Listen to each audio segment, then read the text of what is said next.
Et c'est l'heure du journal des médias de Julien Pichenet. Avec les audiences, pour commencer, j'imagine qu'il y avait beaucoup de monde devant les infos hier soir, Julien. Oui, les JT de 20h durant lesquels on a appris le renversement du gouvernement de Michel Barnier ont été suivis par 5 200 000 téléspectateurs en ce qui concerne TF1, 4 millions sur France 2. On était plutôt dans les chiffres habituels. Pour l'audience des chaînes info, il faudra attendre encore quelques minutes, mais elles étaient sûrement très fortes, et ce tout au long de la soirée, parce que sur les chaînes historiques, les primes ont fait des petits scores hier soir. 2,9 millions pour La France a un incroyable talent sur M6 qui termine en tête, 2,3 millions pour Esprit criminel sur TF1 et 1,6 million seulement pour Ça c'est Paris sur France 2, la nouvelle série, vous savez, des créateurs de 10% qui est en net baisse par rapport à la semaine dernière. On était au-dessus des 2 millions la semaine dernière, on a donc perdu 1,5 million en route en une semaine. Europe 1, le journal des médias. Et puis on connaît désormais une partie du casting de la prochaine saison des Traîtres sur M6. Et oui, nous sommes en mesure de vous confirmer plusieurs noms qui ont été annoncés par le journal Le Parisien aujourd'hui en France. Il y aura entre autres le footballeur Adil Rami, le danseur Anthony Colette qui a remporté la dernière saison de Danse avec les stars, Adeline Tognuti, le TikToker Log5 suivi par plus de 3,5 millions d'abonnés sur TikTok, ainsi que l'ancienne députée LFI Raquel Garrido.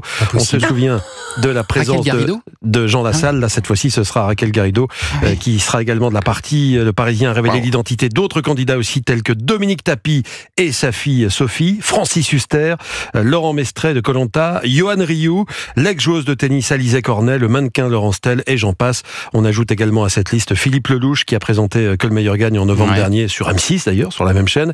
D'autres noms devraient encore sortir, mais pour le moment, la chaîne n'a rien dévoilé. Affaire à suivre donc. Et puisqu'on parlait d'Adil Rami, il va avoir un programme chargé ces prochaines semaines parce qu'il va participer aussi à une autre émission.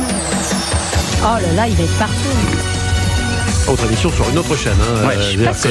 Pas sûr qu'il danse bien, Adil Rami. Eh ben on verra ça. Effectivement, il s'agit du générique de Danse avec les stars. Le champion du monde 2018 sera sur le plateau de Danse avec les stars sur TF1. La chaîne l'a confirmé hier. On a hâte de voir ça. Donc ça fait pas mal de sportifs, parce qu'il y avait Florent Manoudou aussi qui était Et puis alors l'ancien vainqueur de The Voice, Slimane, qui est actuellement dans la tourmente, a rejoint Vita hier soir sur la scène de Bercy. Ils ont interprété 2 titres extraits de leur album commun, mais tout ne s'est pas passé comme prévu sur les réseaux sociaux.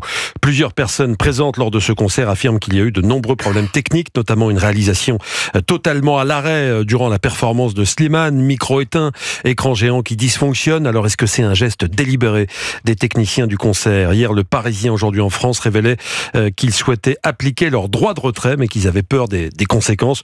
Rappelons que Slimane est accusé d'agression sexuelle par plusieurs techniciens ayant travaillé avec lui sur des tournées. Et puis on en vient à la presse écrite et Prisma Media qui a inauguré en début de semaine un quinzomadaire. Vous connaissez tous le Télé 7 jours, bien sûr. Eh bien voici le Télé 15 jours. Et c'est pas le même groupe qui édite, mais c'est presque le même titre. Comme son nom l'indique, le Télé 15 jours proposera donc les programmes. Sur 2 semaines. Exactement, bravo. Pas sur 14 jours Non, sur 15 jours. 2 semaines. C'est déjà le cas. 2 semaines, c'est 14 jours. Bah oui, mais ça sonne mieux 15 jours. On dit 15 jours en général quand on parle de 2 semaines. Puis ça fait une syllabe entre Télé, 14 jours. C'était trop long. Ils n'ont pas fait Télé 8 jours, je veux dire. Bon, les programmes sur 2 semaines, il y a déjà un autre magazine du groupe qui fait ça, c'est le Télé 2 semaines. Ce ne sera pas la même chose. Celui-là, il est plus axé sur les coulisses de la télévision. Là, le pari est de lancer un nouveau magazine de programmes.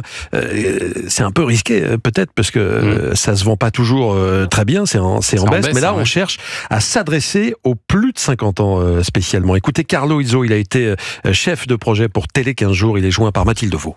Avec Programme Télé 15 jours, on touche un autre segment de la population qu'on touchait, mais peut-être aussi moins, et c'est important aussi de penser à eux. C'est un lectorat un petit peu plus vieillissant. Là, on a choisi de créer un journal qui soit vraiment adapté pour eux, avec notamment des grilles extrêmement claires, complètes, mais surtout encore plus lisibles. Les gens regardent de plus en plus les programmes sur Internet, mais là, on s'adresse vraiment à un lectorat qui a l'amour du papier. Carlo Izzo qui sait de quoi il parle, un rédacteur en chef adjoint de Télé Loisirs, de Télé 2 semaines et de TV Grande Chaîne.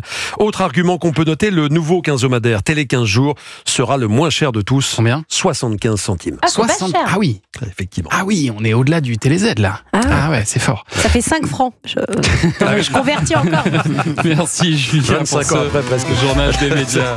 Merci Stéphanie Elbaz d'être venue nous voir aussi ce matin. Une journée avec Balavoine, c'est à voir demain soir 21h05 sur sur France 3. L'album Une journée avec Balavoine sort demain aussi sur les plateformes de streaming.